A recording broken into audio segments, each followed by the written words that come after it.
Hello everyone. Class 12 RBSC विषय हिंदी पाठ संख्या 7 आत्म परिचय। पाठ के कवि Harivansh Rai Bachchan. Dear student, previous class में मैंने आपको पैराग्राफ नंबर 3 तक कंप्लीट करा दिया था। देखिए, मैं यौवन का उन्माद लिए फिरता हूँ, उन्मादों में अवसाद लिए फिरता हूँ, जो मुझको बाहर हंसा रुलाती भीतर है, हाय किसी की याद लिए फिरता हूँ। कर यत्न मिटे सब सत्य किसी ने जाना, नादान वही हाय जहाँ पर दाना, फिर मूड ने क्या जग जो इस पर भी सीखे, मैं सीख रहा हूँ ज्ञान भुलाना। देखिए कवि क्या कह रहे हैं। शुरू की 4 लाइन्स मैंने आपको कल समझा दी थी, फिर भी एक बार थोड़ा सा बता रही हूँ। कवि इसमें बता रहे हैं कि मैं अपने संबंध में, कवि कहते हैं कि मैं यौवन का उन्माद लिए फिरता हूँ, मैं जवानी की मस्ती में रहता हूँ, मेरे ऊपर प्रेम की अत्यधिक सनक सवार रहती है, अर्थात पागल सा बना रहता हूँ। इस दीवानगी में मुझे कदम कदम पर निराशा मिलती रहती है, अर्थात कदम कदम पर मुझे दुख मिलता रहता है, अर्थात दुख विषाद की भावना विद्यमान रहती है।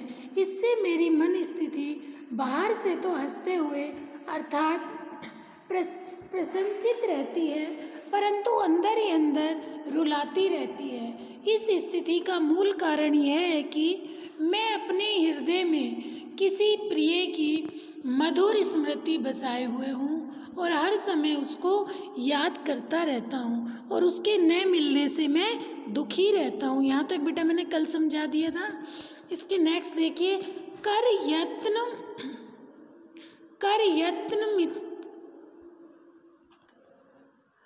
यत्न मिटे सब सत्य किसी ने जाना, नादान वही हाय जहाँ पर दाना, फिर मूड ने क्या जग जो इस पर भी सीखे, मैं सीख रहा हूँ सीखा ज्ञान भुलाना। कवि कहता है कि इस संसार को जानने के लिए अनेक प्रयत्न किए। कवि कह रहे हैं कि इस संसार को जानने के लिए अनेक प्रयत्न किए, सबने सत्य को जानने की कोशिश की, परंतु जीवन सत्य को कोई भी नहीं जान पाया। इस तरह जिसे भी देखो वही नादानी कर रहा है, नादान वही हाय जहाँ पर दाना। कवि क्या कह रहा है? कवि कहता है कि कर यत्न मिटे सब सत्य किसी ने जाना। कवि कहता है कि इस संसार को जानने के लिए अनेक प्रयत्न किए, सबने सत्य को जानने की कोशिश की, परंतु जीवन सत्य को कोई भी नहीं समझ पाया। इस तरह जिसे भी देखें वही नादानी कर रहा है। फिर मूड ने क्या जग जो इस पर भी सीखे। कवि कह रहे हैं कि इस संसार में जिसे जहाँ भी धन वैभव भोग सामग्री मिल जाती है वह वहीं पर दाना चुगने लगता है, अर्थात स्वार्थ पूरा करने लगता है। परंतु कवि की दृष्टि में ऐसे लोग मूर्ख होते हैं, क्योंकि वे जानबूझकर सांसारिक मोह के चक्कर में पड़ जाते हैं। मैं सीख रहा हूँ सीखा ज्ञान भुलाना। इसलिए कवि कह रहा है मैं सांसारिकता का पाठ सीख रहा हूँ और सीखे हुए ज्ञान को अर्थात पुरानी बातों को भूलकर अपने मन के अनुसार चलना सीख रहा हूँ। हो गया क्लियर? देखिए इसमें विशेष में क्या आएगा। कवि ने संदेश देना चाहते हैं कि सच्चे ज्ञान के अभाव में सत्य का साक्षात्कार नहीं हो सकता। कवि कहते हैं कि सच्चे ज्ञान के अभाव में सत्य का साक्षात्कार नहीं हो सकता। अनुप्रास अलंकार का प्रयोग किया गया है। नेक्स्ट देखिए, मैं और जग और कहाँ का नाता, मैं बना बना कितने जग रोज मिटाता, जग जिस पृथ्वी पर जोड़ा करता वैभव, मैं प्रति पग से उस पृथ्वी को ठुकराता। कवि क्या करे, मैं निज रोदन में राग लिए फिरता हूँ, शीतल वाणी में आग लिए फिरता हूँ, हो जिस पर भूपों के प्रसाद निछावर, मैं वह खंडर का भाग लिए फिरता हूँ। वैभव, वैभव बेटा देखिए हार्ड वर्ड, वैभव धन दौलत, धन दौलत, ठीक है।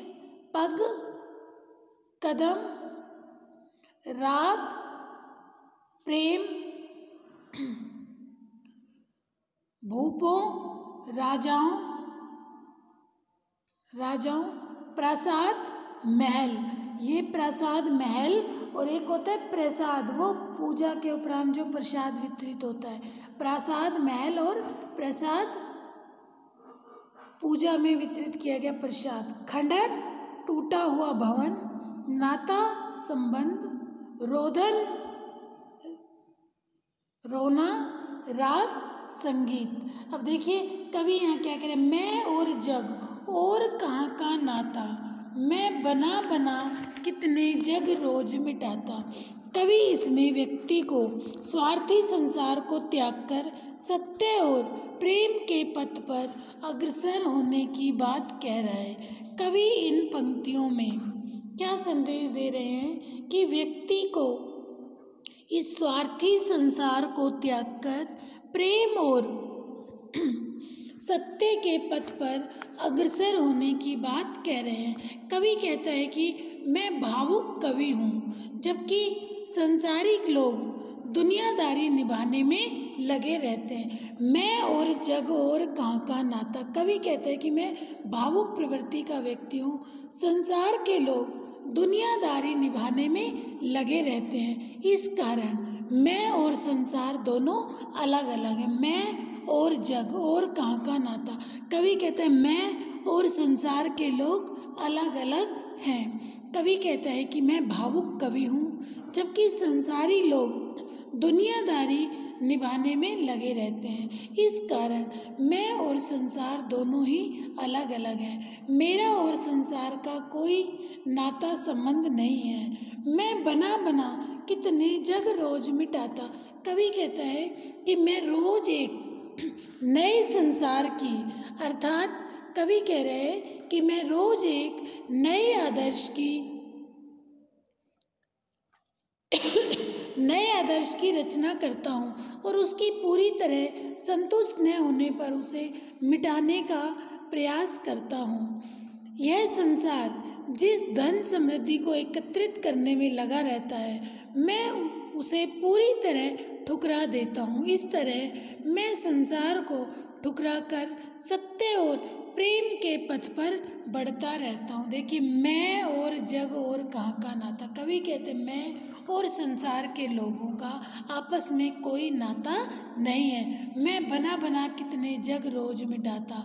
मैं ऐसे संसार जाने इसका कितने, मैं इस संसार के साथ टकराव अलगाव चलता रहता है। मैं रोज नए नए संसार बनाता और मिटाता रहता हूँ। जग जिस पृथ्वी पर जोड़ा करता, संसार के लोग जिस पृथ्वी पर अपनी स्वार्थी प्रवृत्ति के कारण धन दौलत को जोड़ने में लगे रहते हैं, मैं प्रति पग उस पृथ्वी को ठुकराता।